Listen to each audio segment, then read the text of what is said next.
everyone, and welcome to In Studio. I'm Emeline, and today we're in studio with a magnificent guest. She is a transgender drag queen who runs her own drag shows and performs in drag shows all across the world. She's fabulous. She's here with us today. Welcome, Makayla Walker. Woo! Hello everyone. So we know each other because we went to the same high school. And Yes, carpe diem. period. And your face, I swear, showed up everywhere. It seemed to me like you were in every club, you were at every event, like everything was happening. How were you always around? I don't know. I really don't. Honestly, I I knew that I had to like leave a mark on anywhere that I went. And I really want to make sure that I made a good impression with the teachers and new students and students who are leaving. So I just made sure that I helped out with as much as possible so that the resume was long. And you did. You definitely left a mark. I mean, you couldn't not know who you were. Everyone just saw you everywhere. So along with being in everything, you also had a job at the same time, right? Yes, I did. I had multiple jobs while at Heg. I worked at Harvey. That was my main job. I worked at Harvey's, and I basically worked like every day after school. So what I would do was go to school, have my regular work day, and then I tried to make sure that none of my clubs clashed at the same time. So I would like go to a clubber or go to a rehearsal, and then I'd leave by maybe 4:30, go to work and be at work by maybe 5:30 or 6, and then work until sometimes 1 a.m. Oh my. and then do my homework until like 4, go to sleep, wake up at like 6 a.m., go to a rehearsal or a club, and start my school day again. You said you go to sleep. I don't believe you. I don't think you were actually sleeping. Not really. Oh, trust me, I was probably like laying in bed reciting lines or like going ball change. Like I was never actually sleeping. Also, because you're here, I wanted to decorate the space a little bit for you. So I got out two of my albums: Miss Tina Turner, Miss Diana Ross and the Oh Supremes. my God, yes. Oh my God, I love the Supremes. Oh my God, I love it. I just did I just did or did I? I'm not sure, but I know that I did a number to Diana Ross, or I did. I'm wrong. I made a wig styled, and what is the word? I can't even think of the word. But I have a wig that was inspired by Diana Ross. Yes. And I'm glad I picked this one for you today. So, okay, so I think a lot of people who are watching this either don't know what drag is or probably have some misconceptions about drag. So, can you give us kind of what drag is to you and kind of a general rundown? Absolutely. Drag for me is a lot of different things. It's in all, it's an art form, and a way of expression. For me, it's activism, it's fun, it's love, it's a way of bringing people together, just to enjoy the arts and also have something meaningful to say at the end of the day. I know for me personally, all of my shows have been curated around a certain theme or topic, and I've had those songs follow that guideline, um, only because they all resonated with me.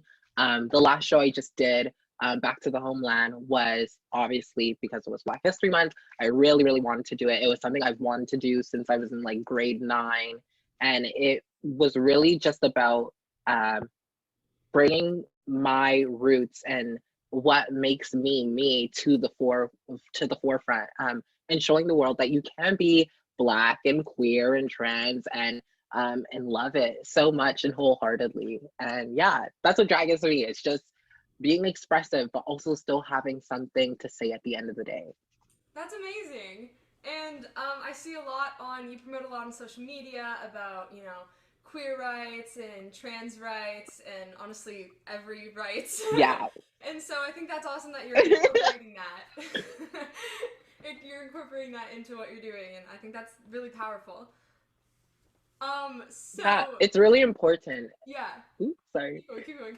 I was saying like it's very important to me because like especially right now, drag queens are like the most important people at the moment. We're celebs, we're models, we're actors, we're stand-up comedians, we're so many things to the world, and so many people are looking up to us.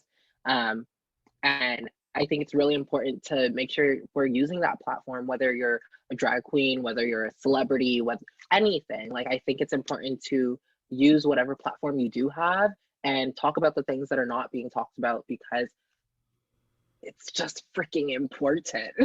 Absolutely. Yeah.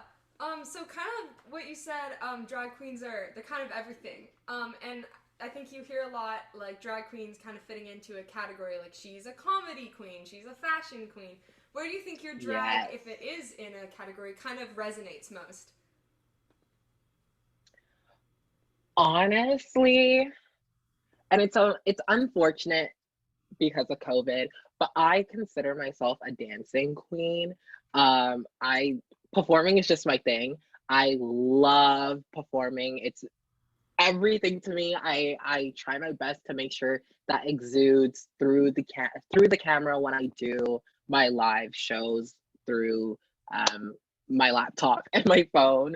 And I think that's being portrayed. I think people are seeing that, like the love and the spark um, that you would usually get when you're in person. So yeah, I consider myself a dancing queen, but I can't do much because when you're at home, can't really do a high kick or a split. Right. I mean, from watching your live streams, I know I still get that same energy and it's super pumped up and fun. So I think it is showing through the camera. So you got that one. Thank you. Thank you so much. So drag is exaggerated and big. Were you as a kid really big and out there? As a kid, I wanted to be big and out there. Um, I've always wanted to just be over exaggerated and very, very, creative and artistic and beautiful. And unfortunately, the household I grew up in um, kind of limited me on doing that because it was looked down upon and looked as very feminine. Which I mean it is, and there's nothing wrong with that. And I think that it should be celebrated.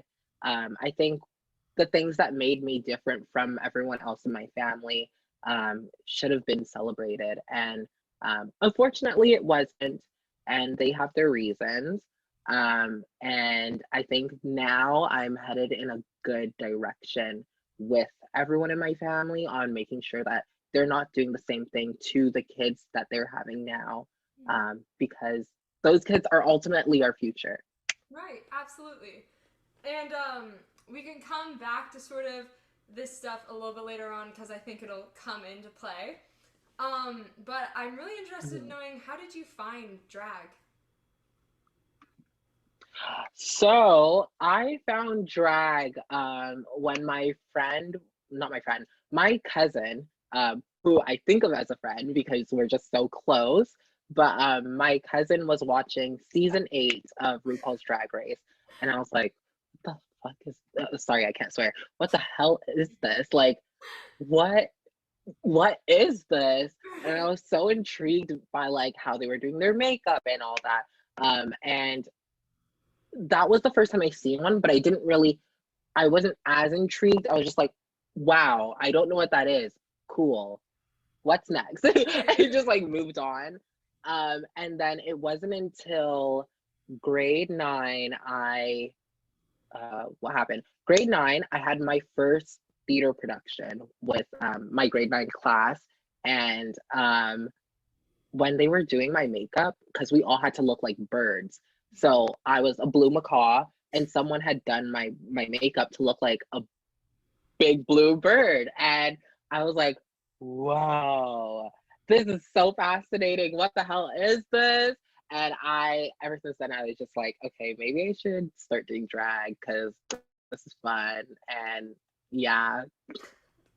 So, how did you start getting into drag shows? Yeah.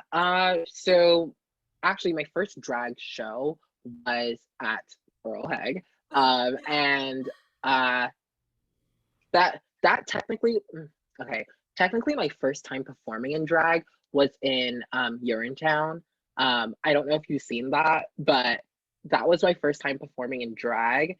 But I guess you could say when I was like a fully realized woman kind of drag. That was grade 12, literally a month before the pandemic. And our school was doing a drag ball. And the year prior, I had done a drag photo shoot with the Pride Club. So they asked me to perform, and I was like, oh, okay, sickening, sure. And so I did it, and I lived my life. I still have those clips, and I think I actually posted one of the clips on my Instagram. Yeah, So, do you think that being a drama major, because we were both in the drama program, do you think that helped you yeah, kind of get to where you are now in some way, whether it was just speeding up the process or however?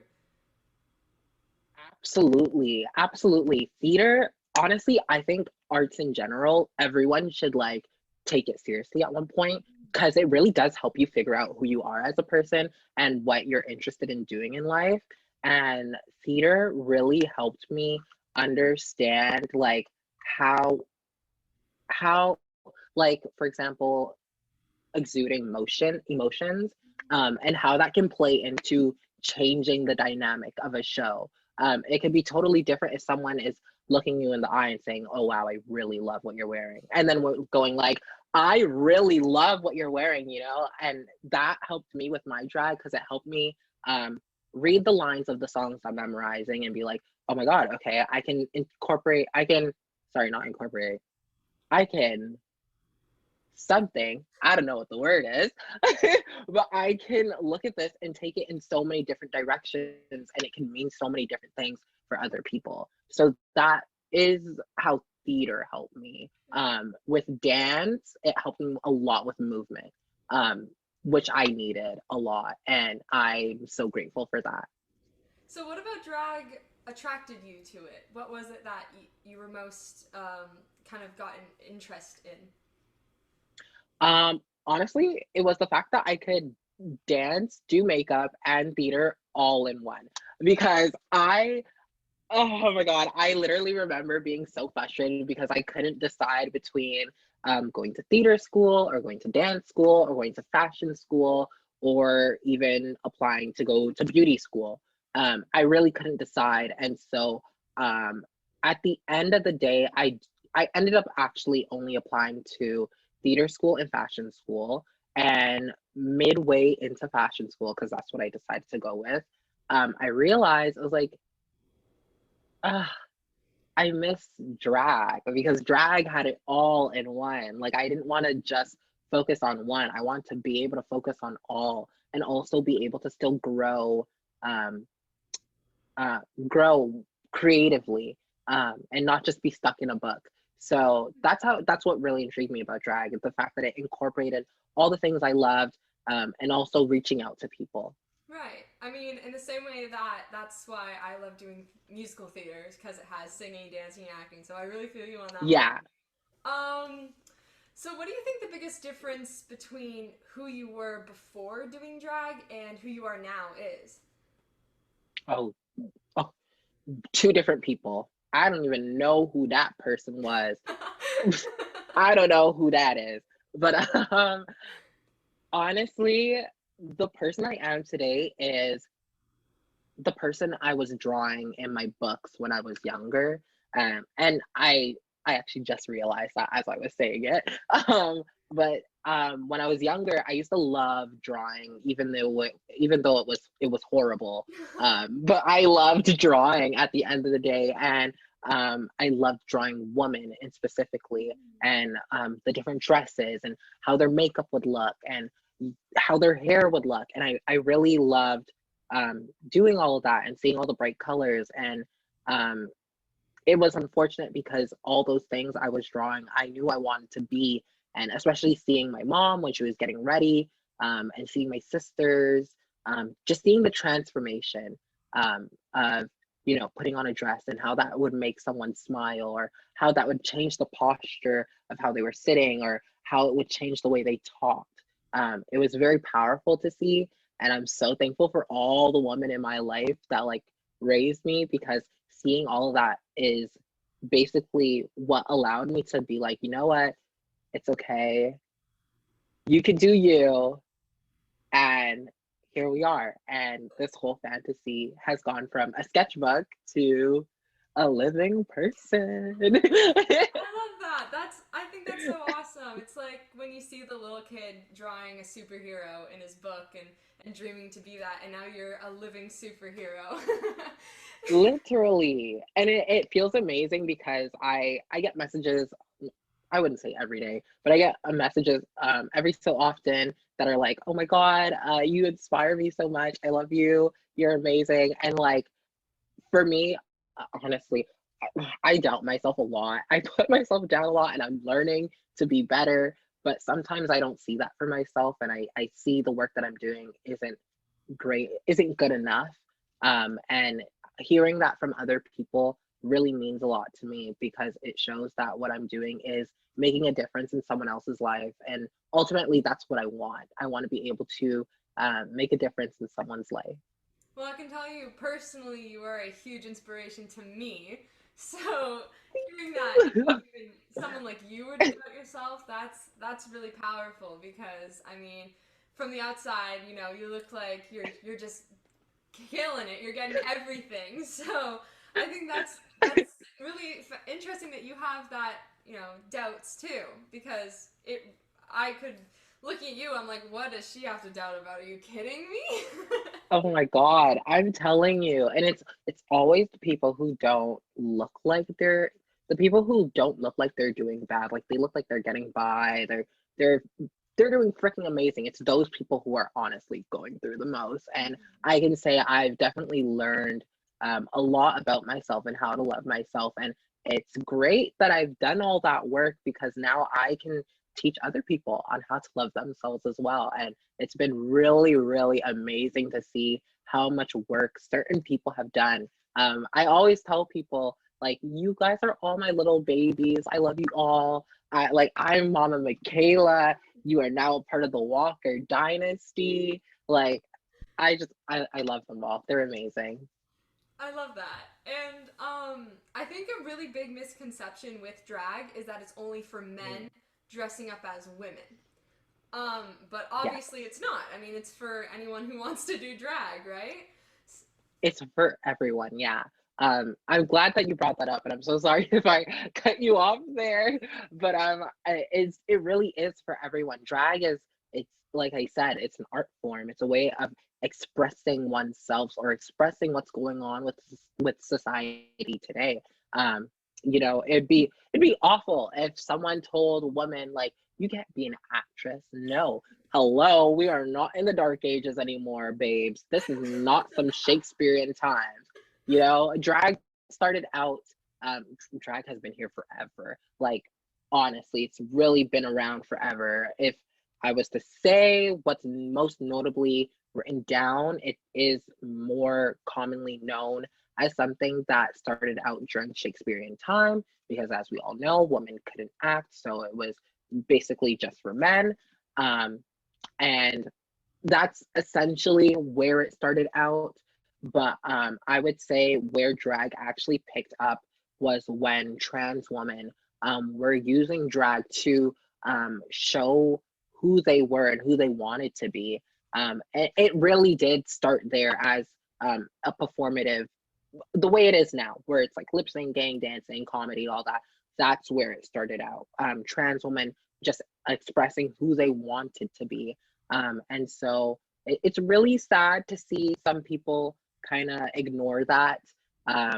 and only talk about the white cisgender gay males, which is unfortunate because there's so many more people in drag that um, uplift and tell the raw history of what drag is. Absolutely. And as a woman in drag, do you ever get backlash for that, or are you ever kind of put to the test on that? I haven't received backlash yet. And I say yet only because I know it's to come, um, unfortunately. But I have noticed that sometimes I have to work twice as hard. Like, if I was to walk into a bar and say, "Oh, this is my drag," they'd be like, "No, it's not." And that's so sad. That's so sad. In my opinion, drag is you wearing that jacket. You know, you put on that shimmery thing and like you feel I'm telling you, I don't know how you felt, but I could tell that the way you're smiling and everything, it made you smile when you put it on. Right. Anything that can make you feel like you're stepping into a better and bigger you, that is drag. Drag is just you being able to step into your higher self. You'll learn about it when you get to grade 12, but we talk about this thing if Miss House is teaching it, sorry. But she talks about this thing where you step into your higher creative self, something like that. I'm Right. not sure how it goes. First week of grade 9 at the camp. Yes. Oh my God. Okay. And I love that. Like when you're envisioning what that person is, when I was envisioning it, I always seen clouds, and I always seen myself um, as a beautiful drag queen with long, flowy black hair, and I'm wearing a beautiful white gown that showed a little, a little scandalous, but not too scandalous. And I was rhinestoned out and I was floating, and like that was my higher creative self. And that will look different for everyone. But when you think of who that person is, when you put on that backpack, when you put on your work jacket or anything, think of that person and carry that person with you because that's drag ultimately. Yeah. So, for people who don't know, basically, it's this exercise where you close your eyes and you imagine your best creative self, who you want to be standing in front of you, and then you're told to walk into that person and be that person. So, Hmm. I think that's really interesting how every single person obviously has a completely different image in their head of who they want to be. You know, some people see paparazzis, some people see an open field, but you saw this beautiful woman. And Yeah. so correct me if I'm wrong, but you transitioned in high school, right? So, okay.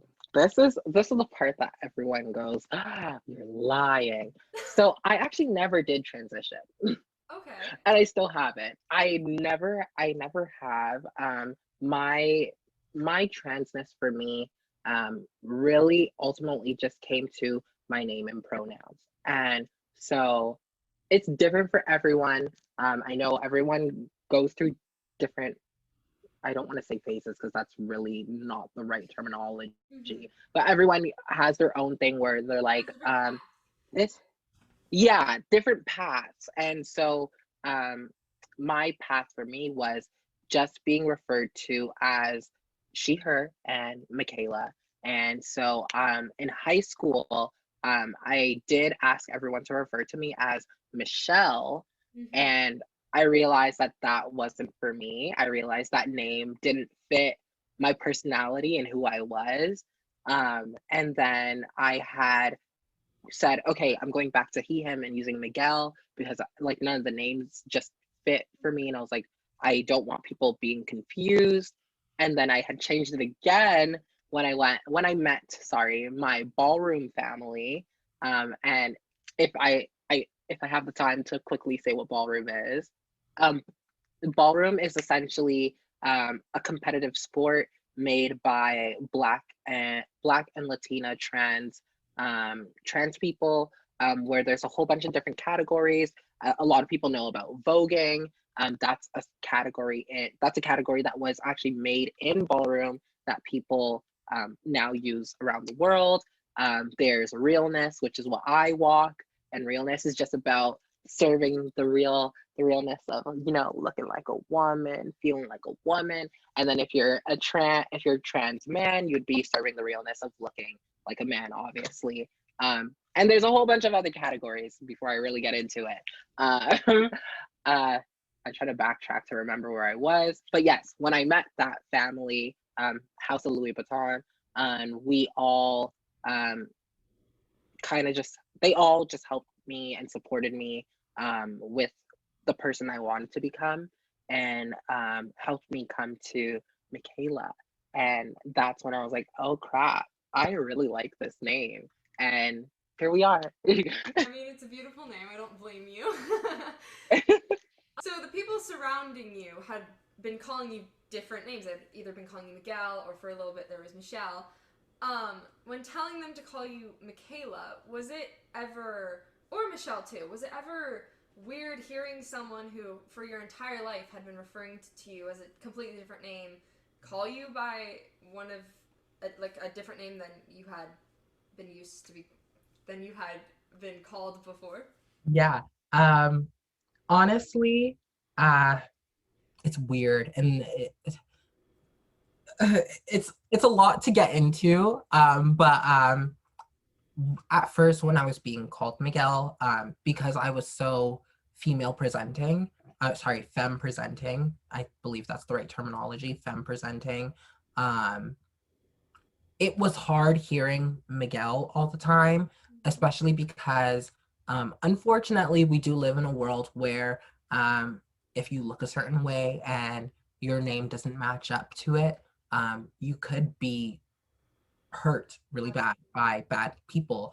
And I lived in a neighborhood that was not as accepting at all. And hearing I would say my more close friends, because the people who I grew up with from my home community, those are, I would consider them as my close friends, and having to hear them say Miguel while I looked a certain way around different people who aren't as accepting was terrifying, which is what led me to wanting to be referred to as Michelle.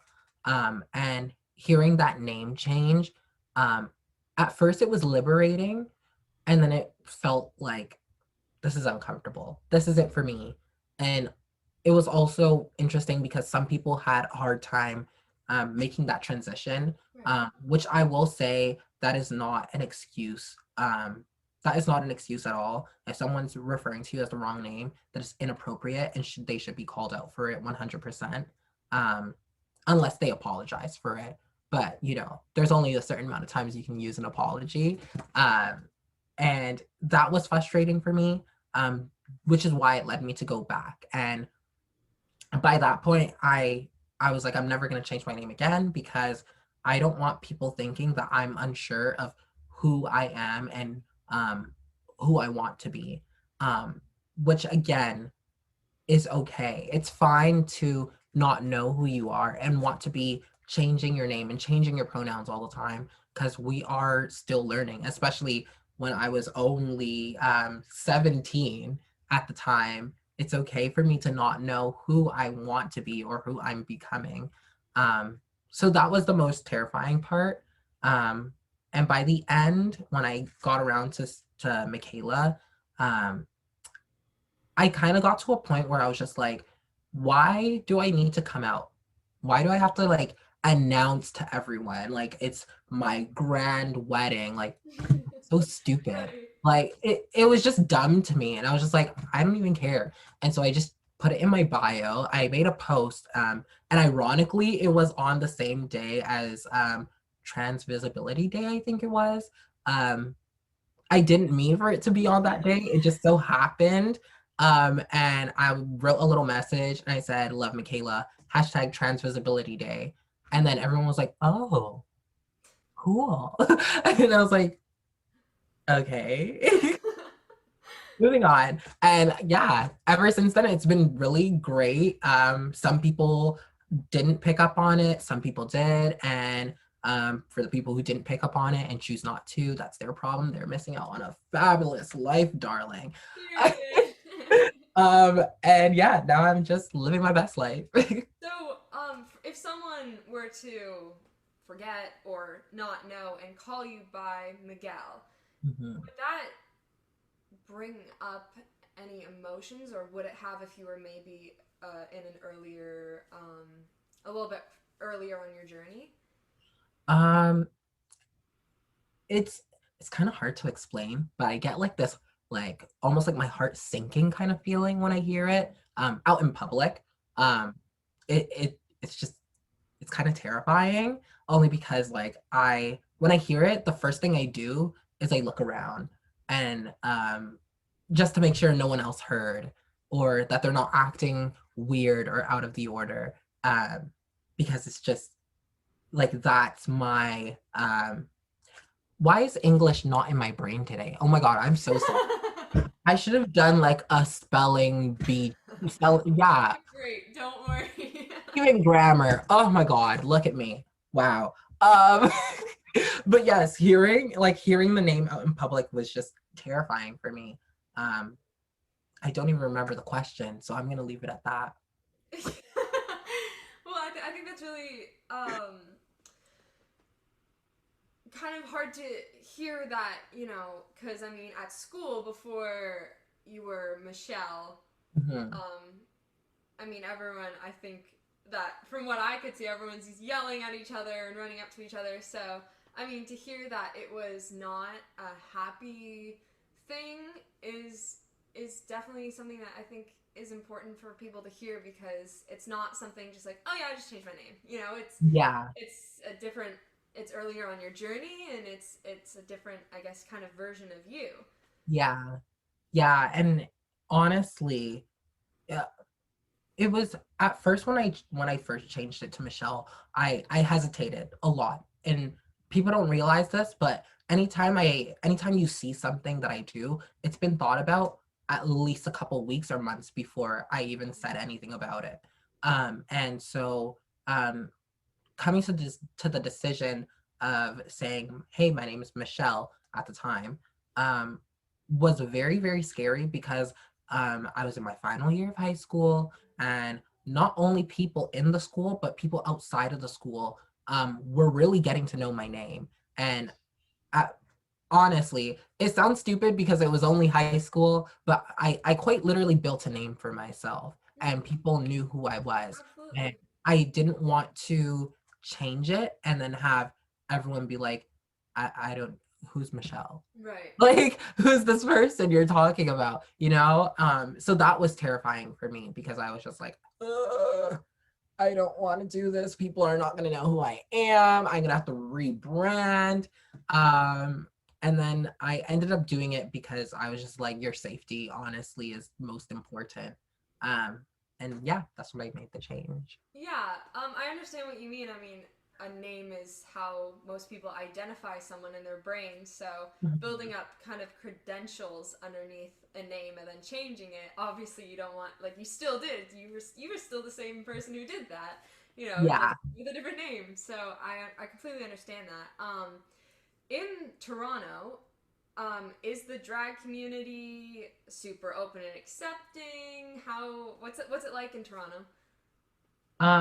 Honestly, people I don't even think they care. Like other drag queens are just like, oh, okay, cool. There's a few of them who don't really give me as much recognition, um, which is stupid. Because hello, I'm fabulous. Hello. Wow. But that's okay and that's fine because I know that I have a lot of support from so many people around the country already, and that's amazing to say from such a young age. So yeah. I mean, I know you, and I know you don't quit till the job is done. So I have no doubt in my brain that you're just gonna go whoop, and everyone's gonna be like, "What Girl, happened?" keep this podcast because one day it's gonna make you money, Oh honey. yeah, I'm gonna the brand deals just rolling in. The brand deals. I see it already. It's all coming together. That's awesome. So who you said like you have tons of support. Who do you think was a really big rock and mentor for you? Oh, honestly, um, mm, mm. Okay, I have my main support, but if I can be completely honest, I never really had support to begin with, only because I was terrified. Um, but I will say the one person who supported me a lot and still supports me to this day actually called me before I had this interview, is my big sister. Mm-hmm. Um, she, I mention her all the time when it comes to these kind of questions because although we have fought and we have our indifferences at times. Um, there isn't a point in time where we finally come eye to eye, and she can see how I'm feeling, and I can see how she's feeling, and I can feel close enough to just open up to her, which is amazing because not everyone has that. Unfortunately for me, I did not get to uh, have a great experience with my queerness with my parents. Um, and so my sister kind of became my parent when all of that happened. So yeah, I'm very thankful for her. I think another big support would be Earl Heg, just in general. There's so many people, and I'm gonna start off with the staff because they played very big roles, but a lot of the staff there helped me, especially in my grade 12 year, with all the craziness that was happening in my life. And I'm very thankful for them because even to this day, they all check up on me and we have little coffee dates and we still talk and they're really amazing. I think that's so awesome that you have someone that, um, even, I mean, of course you have your differences, but that you can kind of harness and grab onto. I think that's really, really amazing. I think we're at a point right now in time in history where coming out, whether it be gay or bi or trans, is very it can go both ways. I think some people are discovering that it isn't scary anymore, and they know that their family is no matter what going to be cheerleaders. And I think it can be really, really hard for someone to see that and not receive that. Mhm. Um, so having, I mean, a sister, and I think family goes so far beyond blood, is definitely something that, I mean, I think you'll continue to find. But having someone that was kind of a day one, I think is really awesome to have there. Yeah, Um, 100%. yeah. Um, can I ask, did you kind of know the response you were gonna get before you said, I'm a woman, I'm she, her? Honestly, I did. Okay. Uh, mm, Kinda, sorta, not really. Um, I have come out multiple times throughout my life. I always say this, but I have been 600 different people. Um, and when I said that I'm coming out as she, her, I only told, like, actually came out to my family, as in, like, birth family and Right. I guess household family, like the people I grew up in a specific house with, as well as close friends. Because I felt like that's all that really mattered. Everyone else can just find out when they find out. But when I did that, I knew that I couldn't tell my dad, because my dad was still struggling with the idea of me coming out as gay when I did come out as gay. Um, and my mom, very touchy subject, but I feel 100% comfortable talking with you about it. Um, but my mom, over the past 3 years, has always gone back and forth with how she felt about me and the person I'm becoming. And it was just very frustrating and Absolutely. really annoying, because when someone tells you, I'm going to try to understand, you really hold on to those words and you hope to see a difference in that person. And unfortunately, with my mom, um, there was no change.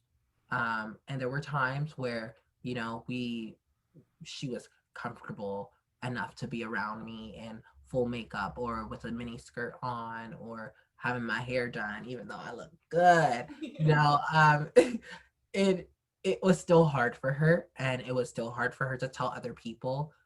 To this day, my mom still posts pictures of me before I started wearing makeup and dressing the way I do now. Um, and that's so unfortunate because now um, everyone in her bubble believes that I look like this. When that person, I don't want to say is dead because that person is still me. I'm still that person regardless. But that chapter has closed and a whole new chapter is opening up. And I want people to be able to read and see what's to come and all these beautiful things that are happening before it's too late ultimately. Mhm. Um, yeah. I think it's interesting to hear how you said a little bit earlier in the interview you looked at your sisters and mother when they were doing their makeup and kind of felt that glam, that little feeling. So I can understand why, of course, when you were looking at someone doing it and now you're doing it, you know, it's why isn't it the same? Yeah. Yeah, I can sympathize with you on that completely. So with everything that's been said, what inspires you to keep going, or is it a person, is it a thing? What is it? Honestly, what keeps me inspired to keep going is the idea and the thought that I do not want to be um, a, a statistic. I was I am a black person who was raised in a low income area, and I always told myself I don't want this for myself, and I don't want this for my kids to come if I decide to have kids. Um, and that's what keeps me going. I have a little message right beside my bed that says, "You are capable of anything." And then my friend's initials. We call each other the KMC gang. We're blood family, but also really really close friends. And so I always remind them that like you literally could do anything. When I was in grade 10, I would always tell people in my class like if you really want to be an astronaut, you could do it. Even if your grades are low, you can do it. It might take you a little longer, but you can do it. You just need to believe in yourself and take the time that you need to take to get to that point. If I want to be a lawyer, girl, they don't want me to be a lawyer because I can talk an ear off, but I can Elwood do style. it with a style. But I can do it. It's just it would take me a little longer, and that's totally fine. That's okay. Not everyone thinks the same, and not everyone is going to work the same, and that is ultimately okay. Um, and yeah. I mean, the thing about that kind of is resonates with me is that you weren't always necessarily hearing that, but you're spreading the message, and I mean, just goes to show you're such a leader, and you're so empowering. You know, you started this chain for yourself and people around you. You didn't just continue it, and I think that's really awesome. So I have asked you to prepare a little something something to show. Are you cool to do that now? Yes, absolutely. I like still haven't decided if I'm going to stand up because I am corseted and it is not fun. But I think I am. I'm just gonna have to move things around a Okay. bit. So this just 1 second.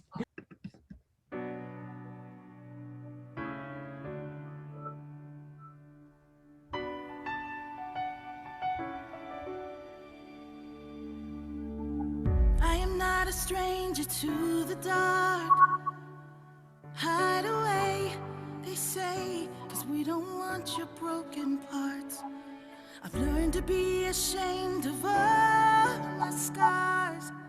Run away, they say, no one will love you as you are. but I won't let them break me down to dust. I know that there's a place for us, for we are glorious. When the sharpest words wanna cut me down, I'm gonna send a blood, gonna drown them out. I am brave, I am bruised, I am who I'm meant to be. This is me. Look out, 'cause here I come, and I'm marching on to the beat I drum. I'm not scared to be seen, I make no apologies. This is me.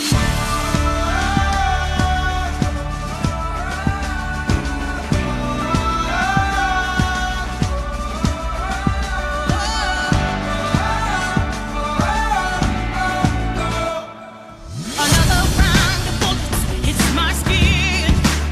Well, fire away, 'cause today I won't let the pain sink in. We are bursting through the barricades and reaching for the sun. That's what we become. I won't let them break me down to dust. I know that there's a place for us. Oh, we are glorious. When the sharpest words wanna cut me down, I'm gonna send the blood, gonna drown them out. I am brave, I am bruised, I am who I'm meant to be. This is me. Look out, 'cause here I come, and I'm marching on to the beat I drum. I'm not scared to be seen, I make no apologies. This is me.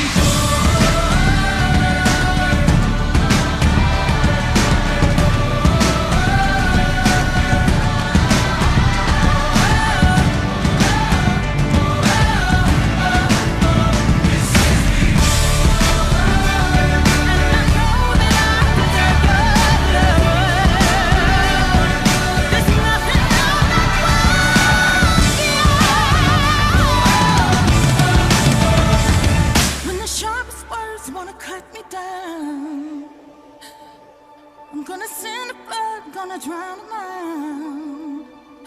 This is brave, this is bruised, this is who I'm meant to be. This is me.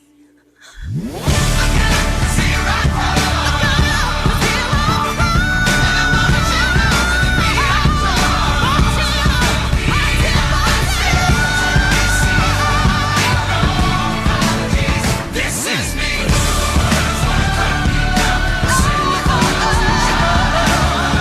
I'm gonna send the blood, gonna drown them. This is me. Woo! Yes! That was amazing. That was fabulous.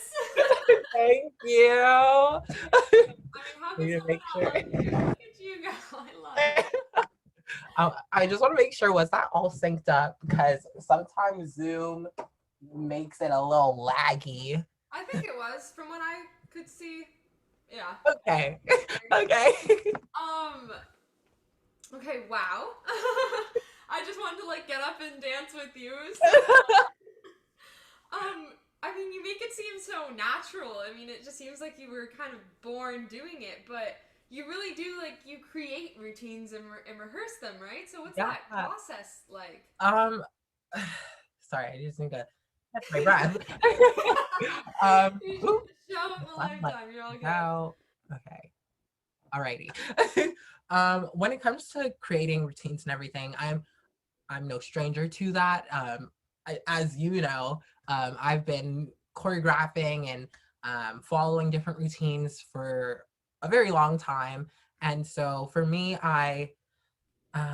honestly, I find a song that I'm like in love with and just start paying attention to the words and how to create it, not as much as a dancey number. I try to make sure that the words are really coming together and making sense of the moves. So I don't really pay attention to the dancing, especially with that number in particular, because that one is more emotional and heartfelt.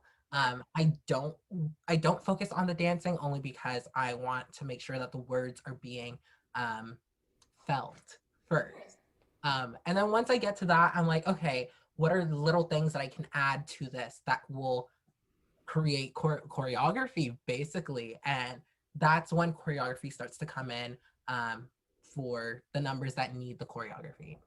So for someone who is maybe watching this and thinking like, that's what I want to do, or I want to, get up and do drag, where do you think they should start, and how would someone kind of get into drag and into this industry? Um, when it comes to drag, before I go into the industry part, getting into drag, you're already in it. Everyone's already in it. When it comes to the industry, I would say, um, start looking for things in drag that you are interested in, and start working on that and build it. I started off more I would say more as a dancer before I could start doing makeup. Makeup took me a little long, but I focused on dancing, and that's what led me to become better as a drag queen. Um, Sometimes you could be an amazing dancer, but your outfits aren't great, and that's fine. People want to see performers. Some people want to see models, and some people want to see incredible makeup artists, and that's totally fine. Just find that one thing you want to focus on, and really work on that, and start building into different things, and see how they all incorporate and mix together, and then soon you'll be Canada's next drag superstar. I think it's funny you say start with one thing, because I mean, I look at you now and it's like you are a model and you are a dancer and you are here. What are you talking about? There's no one thing. So I think it's Honestly, funny. for me, it really did start though with like starting off with one thing and then growing. Because I've been dancing all my life. Well, not professionally, but I've just been interested in dance all my life. So that's where it started. I always worked on it, and it was something I really want to perfect. And then I went to theater school, and the whole performing aspect as a whole started really coming together for me, focusing on like technique and um, script writing, script reading, and all of that helped me build up to being a great performer, and then being a great makeup artist and all, and a model like that was all its own separate thing that took a little while to get to. So you say it took you a little bit longer to get to do your makeup how it is now and everything. When did you start doing makeup, and how did you learn how to do makeup? I started doing makeup, uh, well, actually, before I even touched a makeup brush, I would always paint faces. I would have to find the photo. Oh, it was so ugly. But I used to paint all of my siblings' faces, my face. I'd play around with makeup a little bit, but because I couldn't actually wear makeup, face painting was my thing. And so eventually I started actually using makeup when like the summer of grade 9 going into grade 10, so that was like 2017. Mm-hmm. Yeah, I'm gonna say 2017. And that's when I was like, oh my god, look at me, I can be a makeup artist. And I was awful. I could say that. I mean, I wasn't as bad as most people, but I was pretty bad. Like compared to now, I was pretty bad. I love seeing your looks on Instagram and stuff. So, um, um, I think that kind of goes to show though that if someone is really drawn to something such as makeup, whether they can just do it or not, I think even if as much as you say you can't do makeup, they'll find some way to still incorporate that. I mean, for you, it's face painting, so I mean, it kind of goes to show telling someone you can't do something isn't going to stop them. It's not. It's not. I mean, it's always going to be there in the back of their minds. Like you can beat it into someone really hard, but you will find an outlet of some sort because people can't suppress things. It's hard for, as human beings, we can't suppress things. We can put things down, but it's always going to be there. And you'll find little things that you're like, oh crap, I used to do this because I couldn't do that. Mm-hmm. You talked about on one of your live streams, because I live for your live streams. They're so fun. You talked about having a gay son. Not literally, but could you talk a little bit about what that is? Yes, my baby. Essentially it's almost the same. I didn't go into it too much with ballroom, but how do I explain it? Basically, what it is um wow, now I really don't know how to explain it. Um, Essentially what a gay family is like it's a family that you have selected, you have created yourself. So it's your selected family who just so happen to be in the LGBTQ plus spectrum. And so basically I'm a gay mother. I have a few kids who look up to me, whether they be my age or older. Some of them are older. I have one son that's older than me that looks to me. And I have just a few other kids who are younger than me who look to me for advice on things that their parents can't necessarily talk to them about. It's not easy to talk. It's not easy for a lot of, I would say, straight parents to talk about gay sex and how that experience is and how it could look like and what I don't know what people call them. I call them trans hunters, which is essentially like guys who look for specifically trans women, but won't actually date them. I guess you could call them down low men, but it's specifically for trans people. And like that's something that isn't. I just seen your face like, whoa, I did not know that.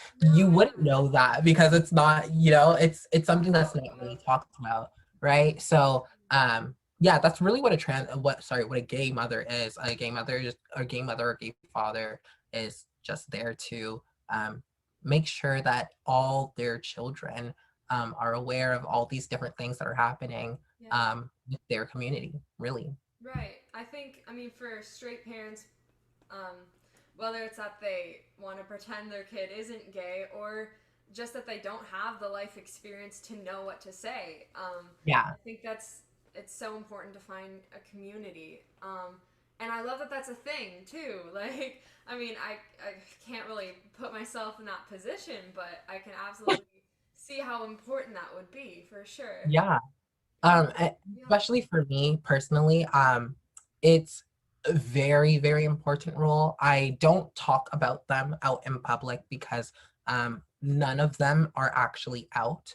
And so for me to talk about them out in public would be outing them. And that's something I don't like. I would never want. I wouldn't, if when I was younger, I never wanted it happening to me. So I would never do that to someone. And so it's very important that they are there to make sure that they are protected and guided, and just help them get through in life. And I actually didn't even know that it was an actual term. I thought I was just being a good friend. But then someone was like, oh yeah, that's like a gay mother. And I'm like, oh, I never even knew that term. Right. So yeah, here we are. I think an important question to ask you is, again, this could reach as many people as, who's ever watching it could be someone who feels they need that. How would someone find this? Quite honestly, there is no applications. I think just reach if you know someone who is a part of the LGBTQ plus community. Reach out to them. Just be like, hey, ask them questions. Maybe ask them, hey, do you mind just being like a good friend to me? Because it doesn't really need a name. For me, it kind of just happened. I found out what the word was, and then I was like, oh, I like this work, perfect, and I ran with it. But at the time, I just thought I was being a really good friend. So it's not necessarily something that you look for, but more so a person who you just trust. And a way to kind of switch that around a little bit. Mhm. Um, Obviously, like we've talked about, everyone has different paths, and on that, it's a journey. And earlier in your journey, you're probably, I'm sure everyone is very questioning a lot. Would approaching as a trans woman, Mhm. I really don't know the answer to this. Is it wrong for you to reach out to someone else? Like, do you wait till they come to you? How does that kind of fit into play? Um, I've had a lot of people come to me Mm-hmm. when approaching me. I'm assuming when they want a gay parent. Mm. Yes. So I, yeah, I've had people just come to me and ask me questions and whatnot, and I'm just like, oh yeah, it's okay. I'll just have you on speed dial. Yeah, I'll make sure I'll take good care of you. That kind of thing. I've also have just gone up to people and been like, hey, you look like you need a good friend. Mm-hmm. I'm here. Like, if you have questions about that, I've gone through that experience, come to me, which is something I never had because I unfortunately didn't have friends who were going through the same thing as me Right. throughout high school, um, which was tough, which was tough. And I'm glad that I can be that for someone else now. Right. I mean, I think being human, there's already so much criticism. And then on top of that, you're black. And then on top of that, you're trans woman, which is kind of just another way of saying you're so much stronger than everybody else. How do you handle criticism? How do you deal with it? Honestly, I'm not the best. um, I, I try to look at it as, um, I don't really know. I don't know. I'm really learning. I'm still learning from it all. I just put take their if it's bad criticism, just something that's negative. I try to take all the good aspects of it, or I just try to ignore it completely. Um, Especially when I already am in an industry where people criticize the hell out of me every day. Mm-hmm. And throughout high school, just being a teenager, I was always criticized. So I have definitely been criticized enough to not care as much. I have my lovely, lovely friends who I tell everything to. So they kind of sort of help me out with that. Especially when I'm just like, okay, I need a cry. I need a good cry. Um, and yeah, I guess you could say that's how I deal with it. Well, I think hearing that, it's important to know sometimes it's okay to go to someone else for support and help when you can't take everything. And even someone, I think so many people just look at you as you got everything figured out. You're so confident, and sometimes you need other people. So I think that's really important to hear. So you went to school for fashion for right out of high school. So, what what attracted you to the fashion industry and fashion in general? So my mom, little known fact, my mom, she was, I honestly would say, like, fashion icon. Well, to me, she was fashion icon. I loved her vintage fashion when I went through her yearbooks and like seeing old photos and whatnot. And I was like, Mom, you just really, really good. And then um, I started realizing even more like whenever we went dress shopping for her and my sisters, of course, and like just shopping in general, like I could tell that she hates shopping, so she says, but she like really has a good eye for like good clothing. And so that led me to have a good eye for clothing. So even when I was a boy, I really made sure that I was very well presented, because your clothing is the first thing people see and what they're going to judge you based off of. And so I wanted to always make sure that I was nice, clean, and everything fit right, so I can look like a good person, good fashion. Um, so as I grew older and I started playing around with my own clothing that I could purchase myself, that helped me realize how much I loved fashion and like different things in the I don't even know. Honestly, I don't know how I got in. I'm gonna I don't know. I do not know.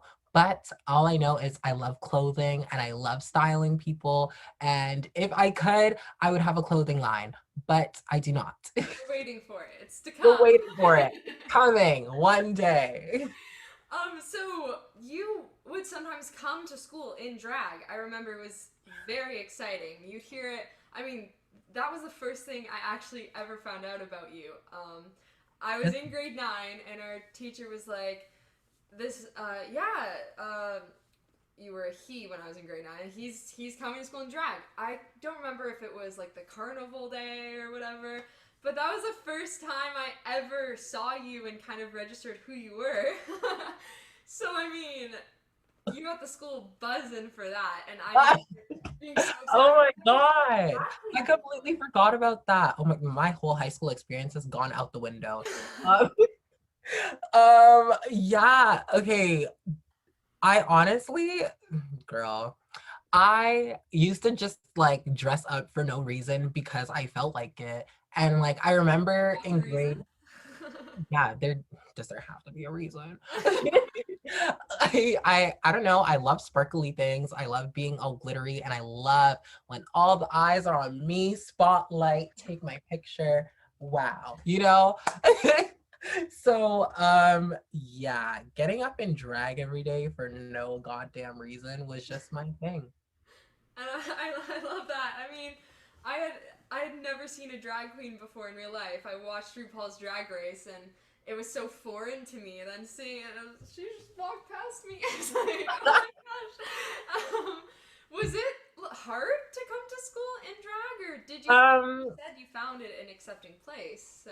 um mm, at times, it was interesting because uh Earl Hag, our high school, is explicitly they are very very accepting and loving when it comes to the LGBTQ plus community, but um implicitly they are very, I'm gonna just say evil. And they don't really treat a lot of queer people right. And I'm not saying the staff. I will say specifically students. Um, Not all students are welcoming. Right. And so there were days where I heard some really nasty things and seen a lot of bad things, especially directed to me.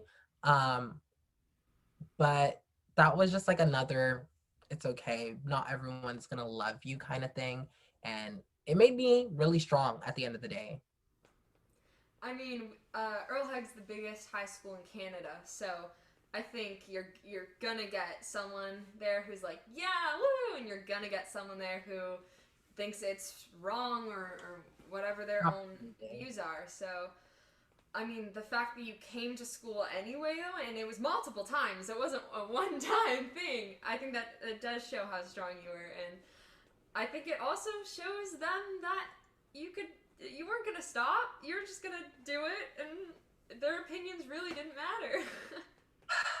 I mean, I totally get why they were intimidated by me. I mean, look at me. I love that.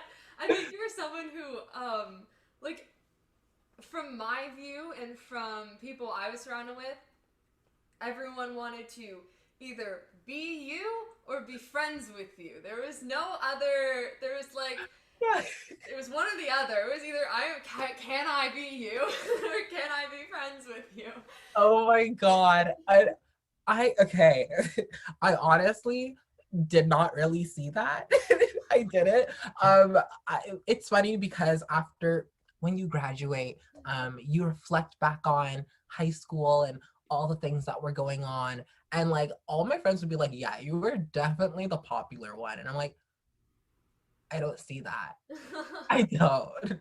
I don't see that. Well, I mean, you were the classic I'm rude to you and I'm better than you person, you know? I could never. I don't know. I'm a very emotional person. And so if I hurt someone else's feelings, trust me, I probably went home and cried about it. Yeah. I can't hurt people's feelings. It actually terrifies me. I'm scared of hurting people's feelings because I'm terrified of people talking about me. That's my biggest fear. I went through a really rough time throughout middle school. And it definitely did scar me. And so I would never want people to feel less than the way I felt less than in middle school. And so I always try to make sure that like if you're around me, we're having a good time or we're not speaking at all. But no bad vibes. It's I amazing you can't. took that and you went one way with it. I mean, I could see a lot of other people being from that being like hurt and then deciding that they wanted to hurt other people. I mean, that's how a lot of bullies start. So the fact that you were like, I never want anyone else to feel this way, I mean, it says a lot about your character, and I think that's part of the reason so many people were drawn to you and wanted to be around you. I really think that's part of it. You, aw, you are so good. You are good, Judy. Aw. Oh my God, thanks. So outside of drag, what do you like to do for fun? Outside of drag, honestly, my whole life is drag. Like I don't think there's ever a point in time where I'm not doing drag. But outside of drag, honestly, getting to just hang out with my friends is like all I need in life. Every we FaceTime every day. And if we miss a day, at least one of us is having a breakdown because like, we just need each other, especially during this pandemic. So yeah, I that's what I like doing. I just like being with my friends and like being goofy and eating different fruit because I love fruit. I mean, you know this, but I really see you as such like a ball of joy and sunshine and happiness. But you're also like very, very hardworking and still positive. But you get stuff done, and you're very. I'm gonna do it, and then you actually do it, and you don't. There's no in between. Being someone who is like this, what is some advice that you would just have that you just wish everyone carried with them? Advice. That's a hard question, I know. Yeah, there's so many things I would love to say. Um, I, uh, um, hmm. One thing I'm really working on, I'm gonna say two things. Yeah. The first one, um, it's okay to be alone. Um, and that's one thing I'm working so hard on right now because I have a tough time being alone. It's very scary for me. Um, but not everyone's going to be your cheerleader. Not everyone's gonna be there, ma'am. Not everyone's gonna be there to support you, whether they just don't want to or whether they just do not have the time. You're not always gonna have someone there for you, and you need to be able to feel strong. Okay, we're gonna stop that. I'm so sorry. I'm pretty sure I turned it off. It's all good. My fault. But um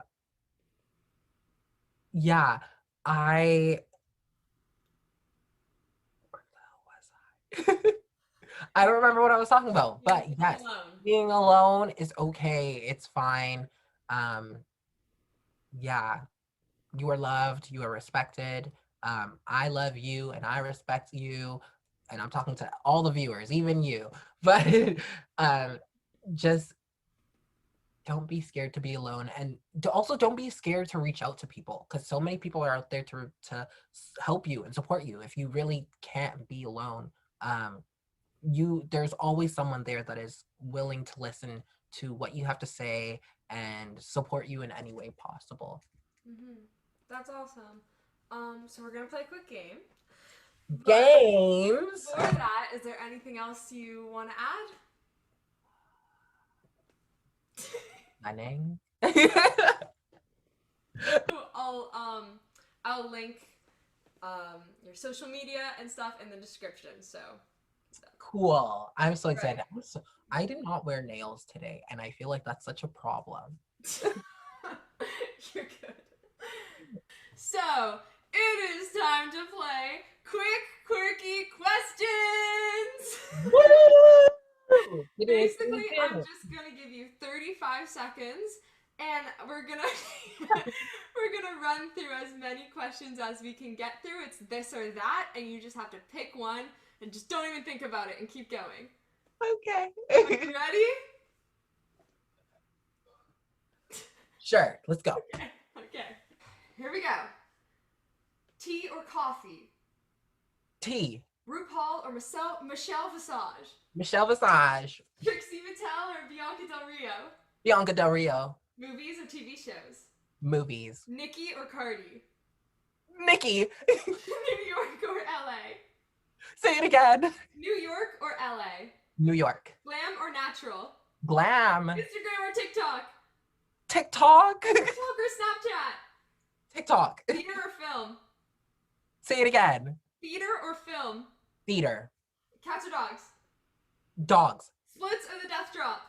Splits. And last question, what is red and smells like blue paint? Red paint!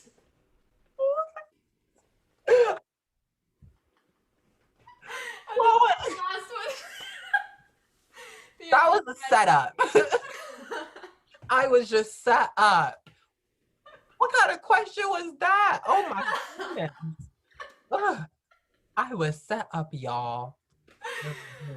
Well, Makayla, thank you so much for coming on today. I texted you, this was so out of the blue, and I was like, I'm starting a podcast and I need you on it. And I'm so happy you came on. It was so great to hear everything you had to say. I mean, you're such an inspiration, and hearing kind of what goes on behind the scenes is really, it's going to resonate with me a lot, and I hope it resonates with other people too. Oh my God, yes. And you can honestly message me whenever, whether it be another appearance or if you just want to talk or you just want to FaceTime, because I had so much fun. Thank you so much for having me on. It's really been a pleasure, and I can't wait to see how this all looks in the end. Yeah, I love you so much. Thank you. I love you too. Thanks so much for tuning in today. I really hope you enjoyed it. Don't forget to give this video a thumbs up and subscribe if you want to see more videos like this. If you want to be notified every time I upload a new video, hit that bell icon. And don't forget to keep dreaming big.